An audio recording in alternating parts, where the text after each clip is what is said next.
it's too heavy. Let's put some bacon. Put a lot of bacon. This is for my hubby. Parsley. Let's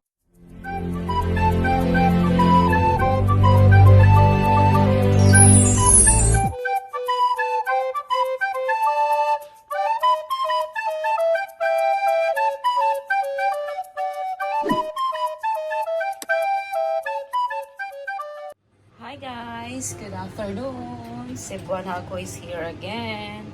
Do you have any idea guys what I'm going to cook today? Of course, you know.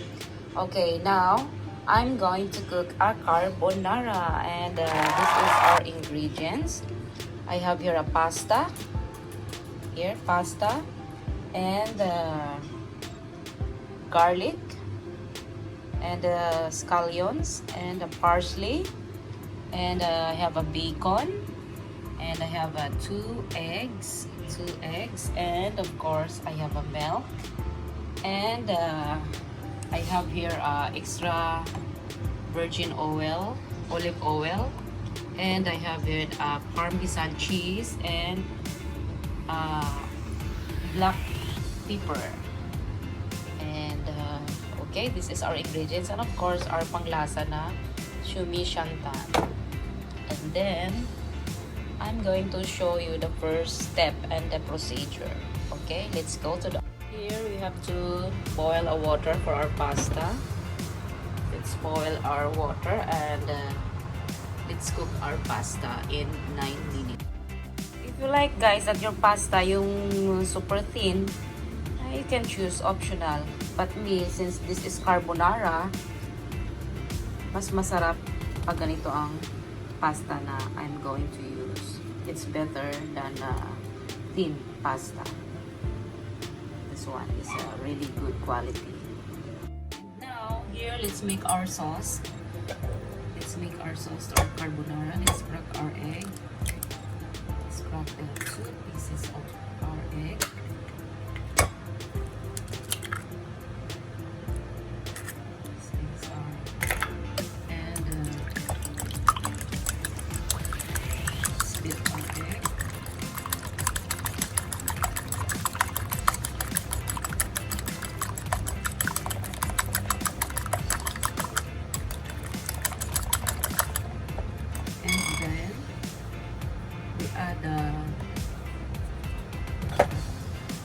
We add our cup of milk, a cup of milk.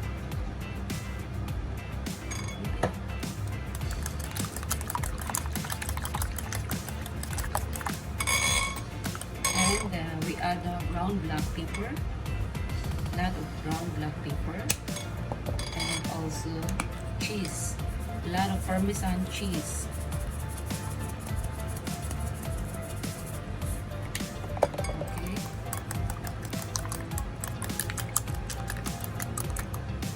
Pinch of a little bit of iodized salt.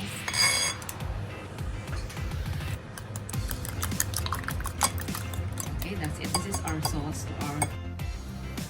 And now our water is already boiling, guys. Let's put a little bit of iodized salt, and let's add our pasta. Our pasta. Let's cook this one for 9 minutes according to the wrap, yung nasa likod ng wrap niya. Ayan. Let's cook in 9 minutes. Now done ang ating pasta, so we have to turn off the heat. And here let's put an extra olive virgin oil. And let's saute the garlic here.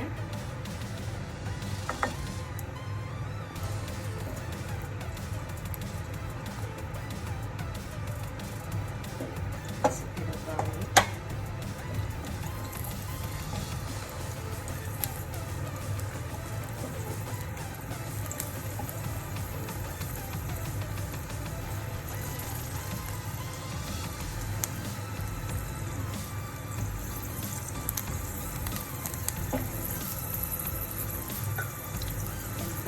add our bacon.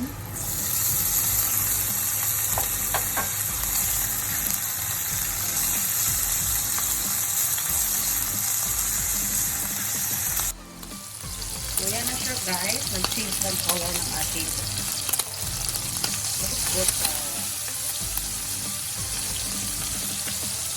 brown black pepper. And now let's add our pasta. Let's add our pasta.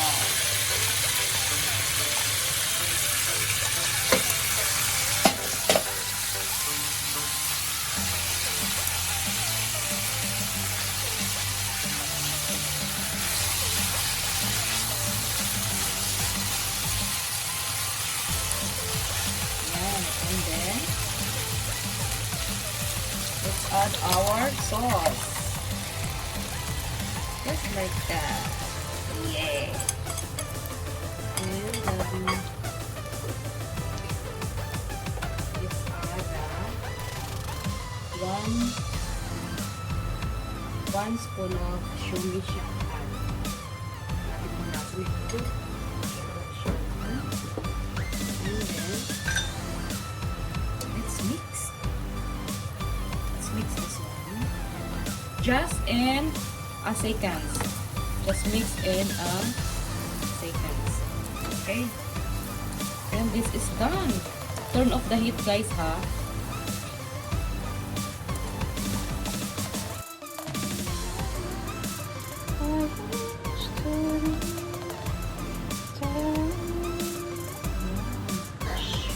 Carbonara. Lots of Parmesan cheese.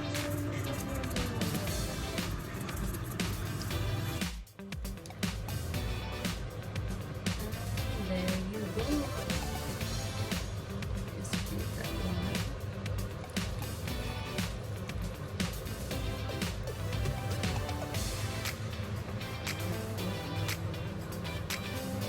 Like that.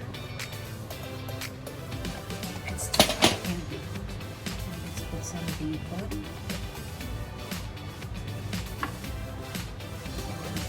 This is for my dog.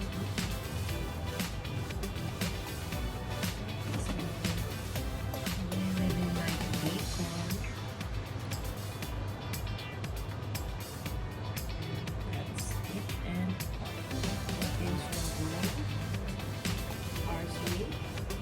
Put some parsley. And then